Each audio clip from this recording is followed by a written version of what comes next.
Chapter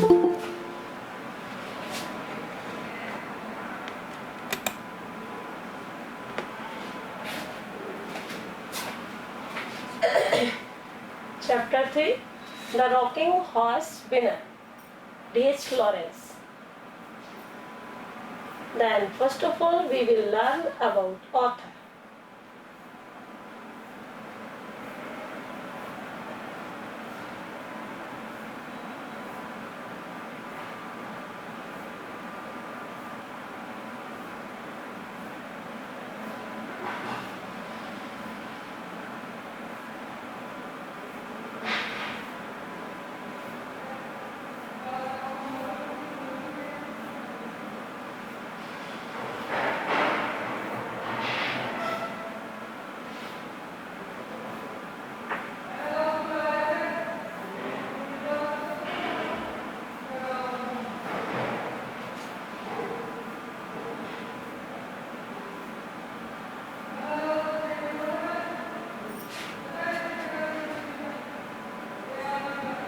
D.H. Lawrence, 1895 birth and 1930 death, was born in a mining village.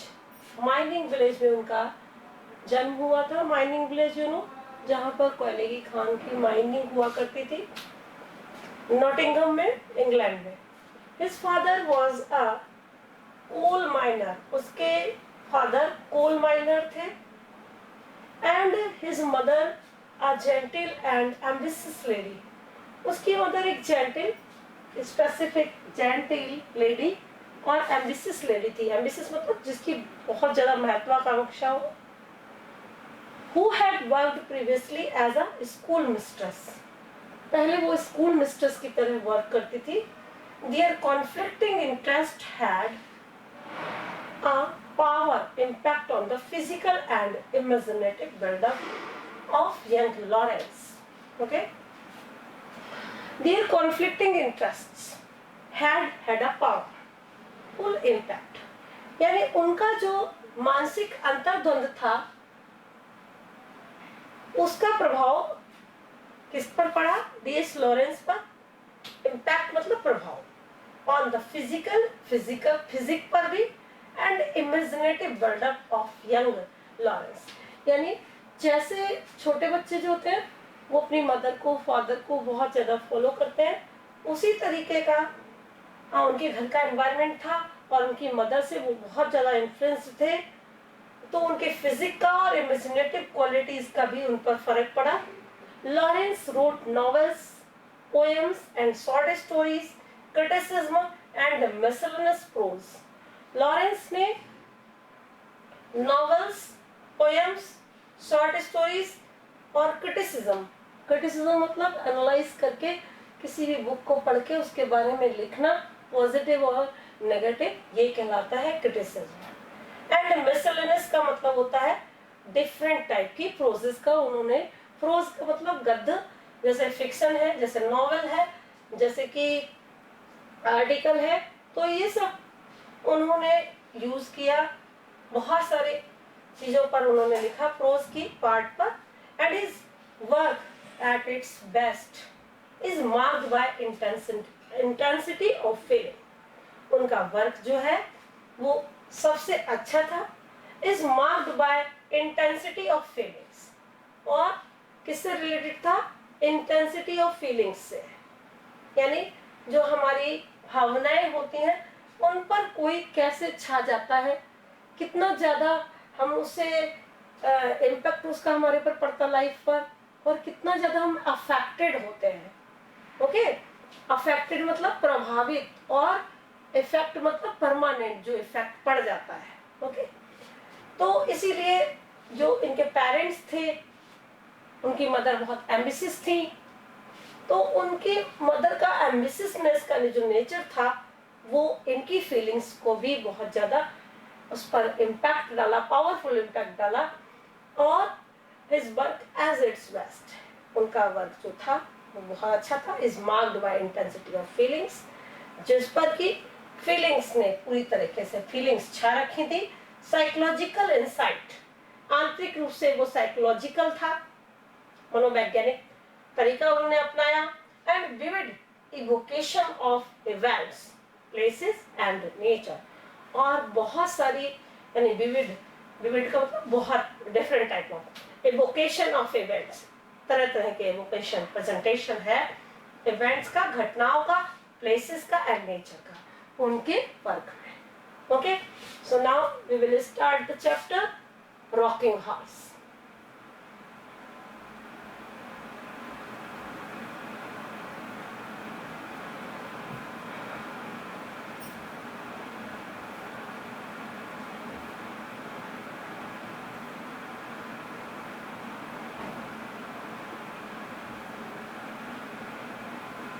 Rocking horse एक ambitious lady का description है, और किस तरीके से वो अपने बच्चे को प्रभावित करती है, और उसके बाद लाइफ में कौन कौन से चेंजेस आ जाते हैं।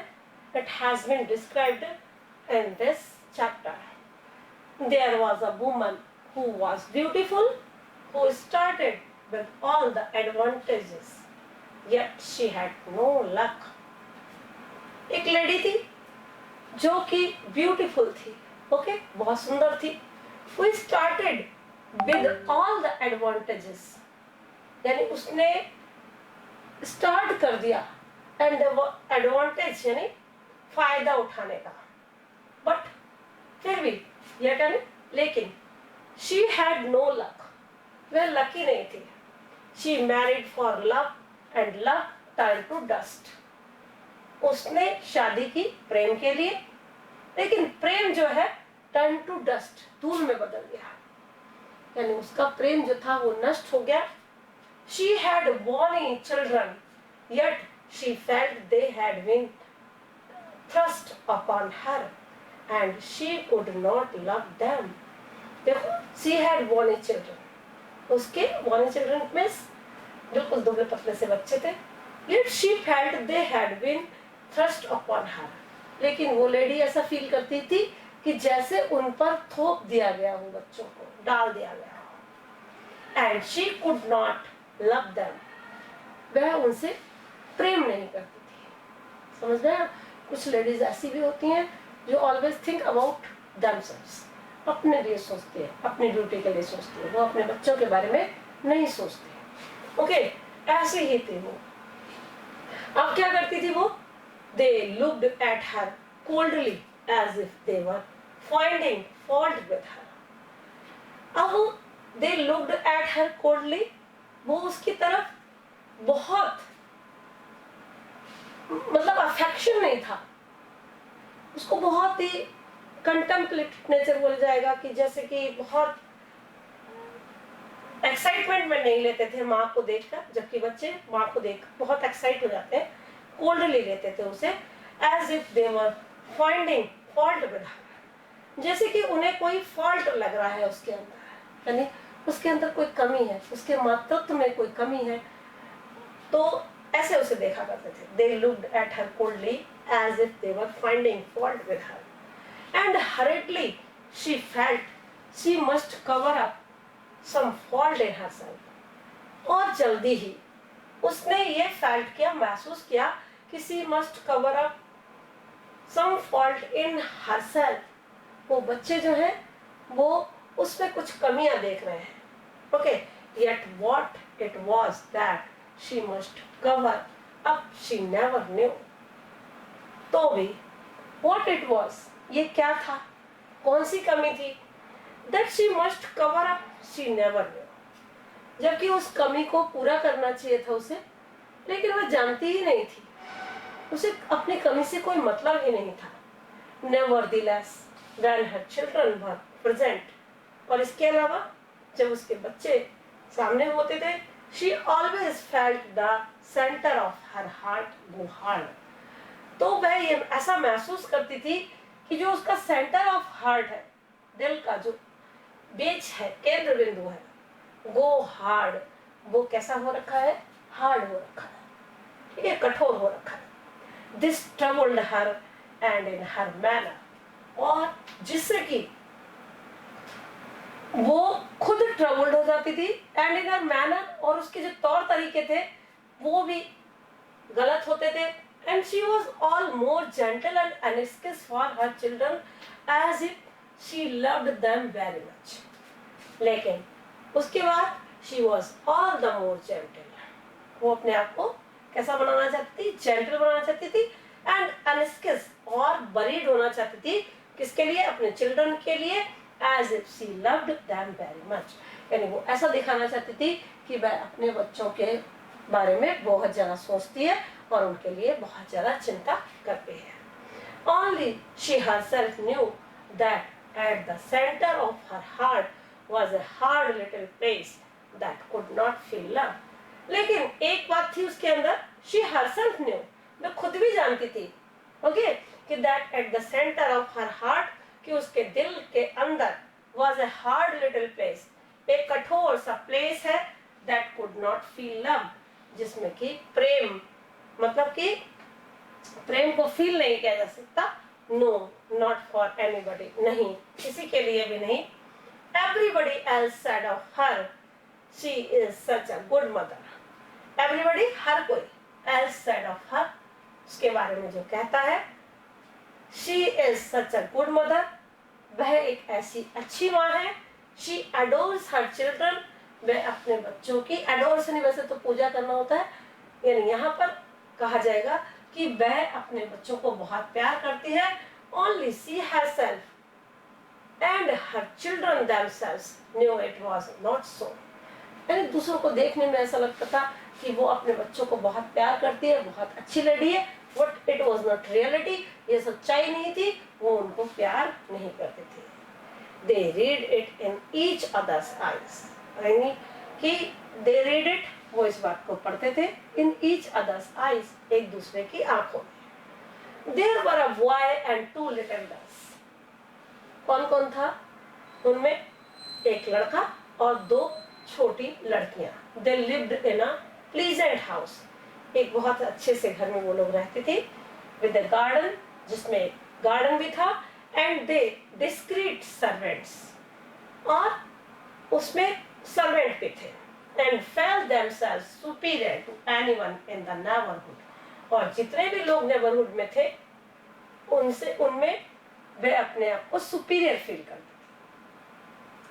Although they lived in style, they felt always an anxiety in the house.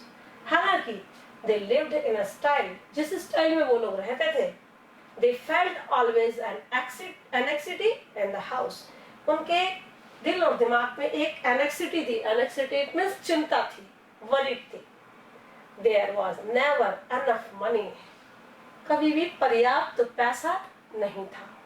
Okay, हालांकि उनका घर अच्छा था, वो बहुत अच्छे से रहते थे, स्टाइल था उनके जीवन का, एक लाइफ का स्टैंडर्ड था, लेकिन सच्चाई ये थी कि उनके यहाँ पर्याप्त पैसा नहीं था. The mother had a small income. Mother की जो इनकम थी वो बहुत कम थी. ठीक है. And the mother had a small income and the father had a small income. माँ की भी इनकम कम थी and father की भी इनकम कम थी, but not nearly enough for the social position. यानी उन्होंने जो अपनी समाज में पोजीशन बना रखी थी उसके अकॉर्डिंग उनके पास पैसे नहीं थे. समझ रहे हैं? ये लेडी कैसी थी? दिखावा करती थी. ओके, और उसके जैसा इन्होंने लिविंग स्टैंडर्ड बना रखा था, उस तरीके का स्टैंडर्ड के अकॉर्डिंग उनके पास पैसे नहीं थे. Okay, which they had to keep up, जिससे कि वो अच्छे से जिंदगी गुजार सके. The father went into town to some office, और फादर जो था वो कोई सिटी में किसी ऑफिस में जाता था. But though he had good prospects, these prospects never materialized. यानी हालांकि उसके जो prospects थे, जो वर्कआउट करता था, जो वर्क करता था, उस वर्क में जो भी उसके कहते हैं prospects थे, prospects का मतलब जो उसका एरिया था, हालांकि वो अच्छा था, but never materialized. वो जो बंदा था वो कभी भी मैटेरियलिस्टिक नहीं था, मटेरियल के लिए नहीं सोचता था.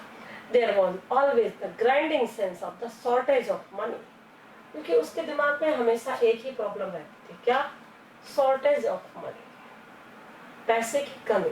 दो the style was always kept up, फिर भी जो स्टाइल थी ना उनकी, वो ऑलवेज, वो लोग अपने आप को सुपीरियर दिखाने की कोशिश करते थे। Okay, at last the mother said, अंत में मदर ने कहा, I will see if I can not make something, but she did not know where to begin.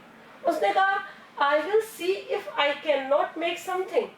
अंत में उसकी माँ ने बोला कि मैं देख लूंगी, अगर हम कुछ नहीं कर पाए तो। ओके, क्योंकि अगर उनके घर में किसी चीज की प्रॉब्लम थी, पैसे की कमी थी, तो उसकी मदर ने कहा था कि मैं मैनेज कर लूंगी जो चीजें नहीं हो पाएंगी उनके लिए। But she did not know where to begin, लेकिन वो नहीं जानती थी कहां से शुरुआत की जाए। She raked her brains and tried this thing and the other, but could not find anything successful. देखो, वो लेडी जो थी अपना दिमाग लगाती एंड ट्राइड दिस थिंग, कभी कोई चीज में कोशिश करती, एंड द अदर, कभी किसी और चीज में प्रयास करती बिजनेस करने का, but could not find anything successful. लेकिन वो बेचारी कभी भी सक्सेस नहीं होती। The failure made deep lines come into her face, यानी फेल होने से, हर बिजनेस को फेल होने से उसके चेहरे पर डीप लाइंस बन गई थी। Although she was very beautiful, it has been already described in the starting of the chapter. Her children were growing up, उसके बच्चे बड़े हो रहे थे। They would have to go to school, उन बच्चों को स्कूल जाना था। Okay, there must be more money, that is why, बहुत ज्यादा पैसे की जरूरत थी, तो ज्यादा से ज्यादा पैसे के लिए वो लोग प्रयास करते थे कलेक्शन के लिए। The father, who was always very handsome and expensive in his taste, seemed as if he never would be able to do anything worth doing. उसका फादर को बहुत स्मार्ट लगता था, बहुत इंटेलिजेंट था, बट वो स्मार्ट और इंटेलिजेंस ही उसके काम नहीं आती थी। ओके, कई बार वो कैसा था कि वो पुअर था, it means he was not worth doing, वो कलेक्शन नहीं कर पाता था पैसे का, that is why he was not capable to do anything for them. Okay, वो अपनी फैमिली के सर्वाइवल के लिए नहीं कर पा रहा था, तो ये नेगेटिविटी उसके माइंड में थी, उसके फादर के माइंड में।